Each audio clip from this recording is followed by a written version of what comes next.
Hi everybody, my name is Rosanna and welcome back to my channel. If you don't already know me, I love fashion, all types of shopping, and there's always a little bit of travel here and there as well. If you are watching this, we are going to be talking about 23B, Chanel's new collection, and I'm so excited to share that there is one or two pieces that I do like in here. So let's get started with one. Classic handbag. I love the contrast threads here. They have this in a wool tweed and silver tone metal, which I absolutely love. I'm a hater with the light gold tone hardware. Yes, I still own a couple of those bags with light gold tone hardware, but generally I like silver hardware or that rich deep gold, like that 18, 24 karat gold. The light tone hardware, this is pretty. I really like this too. I know it's very classic, but it's just a red lambskin mini square flat bag. And if you don't already know, this chain straps are different depending on if it is this mini square or the mini rectangle. If you're a taller person, 5'6" and over, go for the mini rectangle because that'll sit better for you. If you are shorter than 5'6", 5'5", and below, the mini square is great for you. So I have the mini square myself. The chain strap is like shorter a couple of inches. So try it on in stores if you did not know that. Next one is a Boy Chanel flat bag with handle. I think they've come up with these similar things before, but I'm not a huge fan of this. I haven't actually used my Boy Chanel in ages. Maybe I should use it. There is another mini flat bag, and this is a white calfskin and gold tone metal. I like the chunky chain handle on top and the accordion. It's quite cute. Nothing bad to say about that. The next item is a mini flat bag. It is a black lambskin with a gold tone metal. I have nothing bad to say about this really, but I'm not a huge fan of the leather strap, the the leather strap thing, and then for it to dangle off to the side. I'm not a huge fan of that. This though is really pretty. It's a Chanel 22 handbag with the gold tone metal, and it does look like a real chain running through to create the stitch line. And I think it's done really well. And if you were ever just on the fence about the Chanel 22 handbag and you don't want to get the one that everybody has, this I think is definitely gonna sell out. It's really gorgeous. It comes in that beautiful red, cherry red color as well. I do think this is pretty, but if I had to pick probably one in the entire collection, would be that black Chanel 22 with the gold chain mimicking the stitching. So pretty. Evening bags, sequins with a silver gold metal hardware. Beautiful. I would love the CCs all throughout. Another one that's all sparkly and sequin. I mean, it's pretty, but it kind of reminds me of the bags I used to have as a child where I would have just like some random glitter sequin bag. And this one is 11,000 Canadian dollars, like 9,000 USD. At least I would want the sequins like this one that has like the multicolor CCs throughout. If it's like all just plain silver, I don't think I would want it. At least I would have some type of branding. Like, I'm not rich enough to just buy if you know bags. Like, I need to see the CCs on it. So this one, the multicolor one, is kind of pretty too. And let me jump to a couple of new bags I just launched. The large hobo bag, shiny crumpled lambskin and gold tone metal black. I've always loved these bags. Like, they came out one very similar to this a couple seasons ago that's a little bit smaller. This one's a little bit bigger but flatter, and I think it's really well done. They have it in red as well as a third color that they're showing online that's a yellow. That's slightly different, but very similar vibes overall with that chain running through the edge, and I think it's really gorgeous. I've always loved Chanel's iconic chain, and I think when they put it like everywhere, I get really excited. So I personally love it. And they have a Maxi hobo bag. This almost gives me the feeling that Chanel is trying to like almost like have their version of that YSL like massive big bag. I feel like this is like Chanel's like version of it, even though it's like slightly less big, but I kind of like it, and I can't be sure, but the front flap part looks fake. Someone please confirm that for me. I haven't seen that in stores yet, but overall I like it. It's kind of just like an easy sling. I can see it like being really easy for like weekend getaways, you know, hang out with the kids, or like going with your friends, where you have to carry a bunch of stuff, you know, or a weekend at your boyfriend's.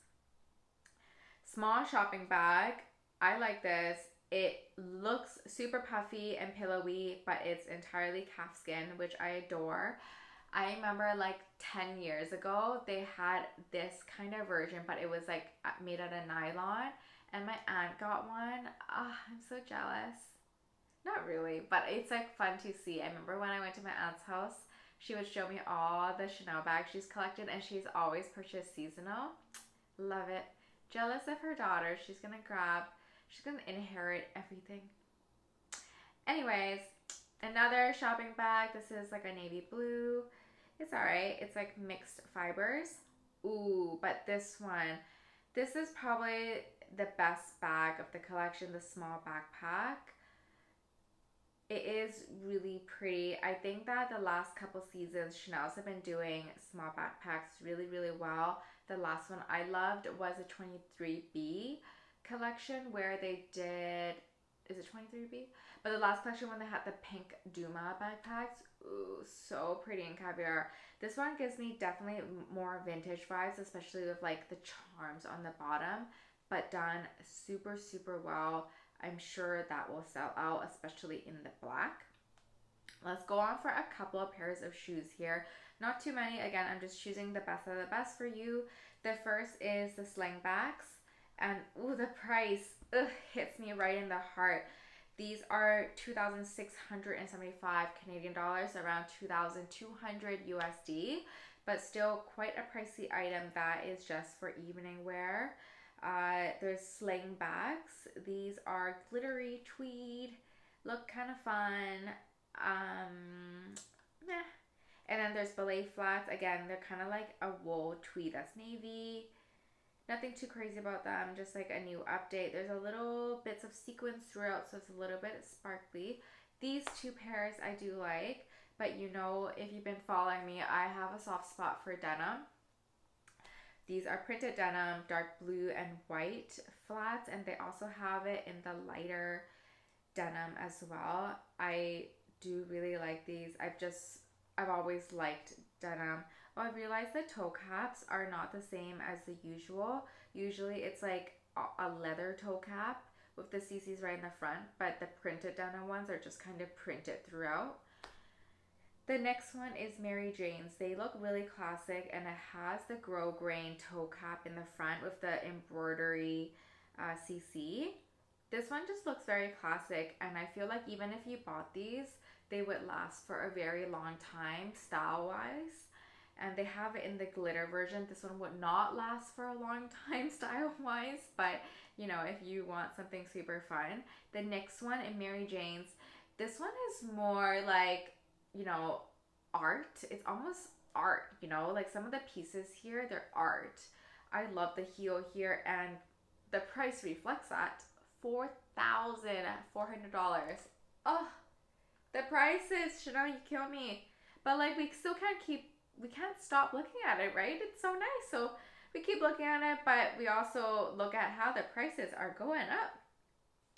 These ones, if somehow you can afford these ones, they look gorgeous, and as trendy as they look, I actually think they will last the test of time too.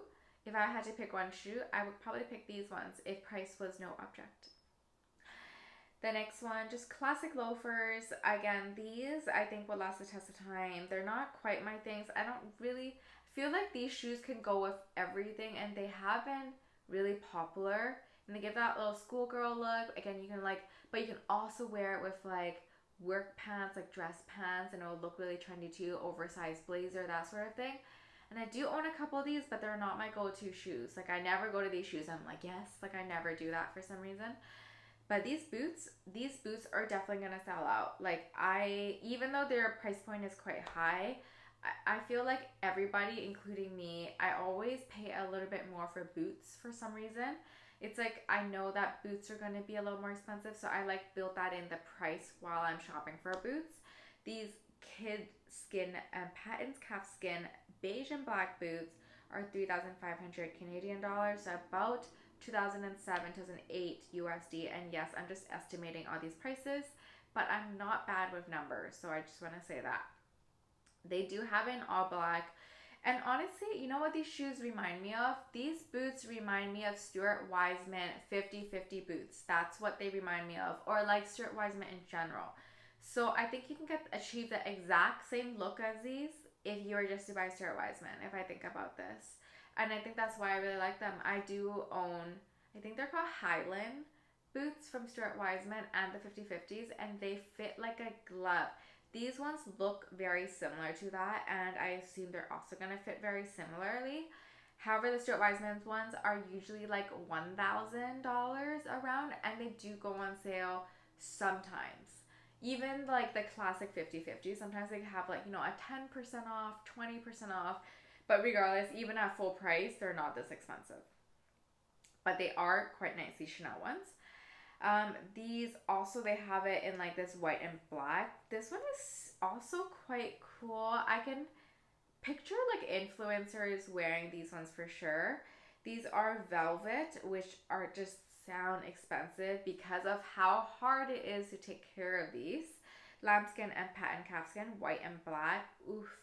But they look really pretty. I see how they can look very, very pretty. Ooh, okay. And these shoes, these sneakers are really, really cute. I actually love how it comes with the sock. I would never buy it, but I would love to buy it. I know that's like the opposite, and I'm contradicting myself, but it's because these shoes actually look freaking amazing. I love them.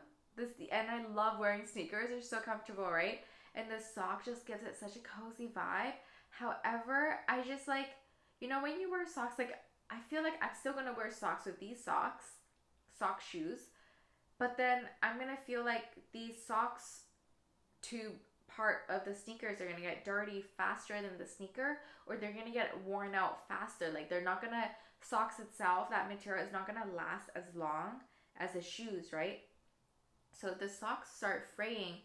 What are you gonna do? Like cut it off the shoe? That's like what I don't get. Like what it is the longevity. Like the longevity of the sock and the sneaker, they don't quite match up. Do you remember Hunter boots?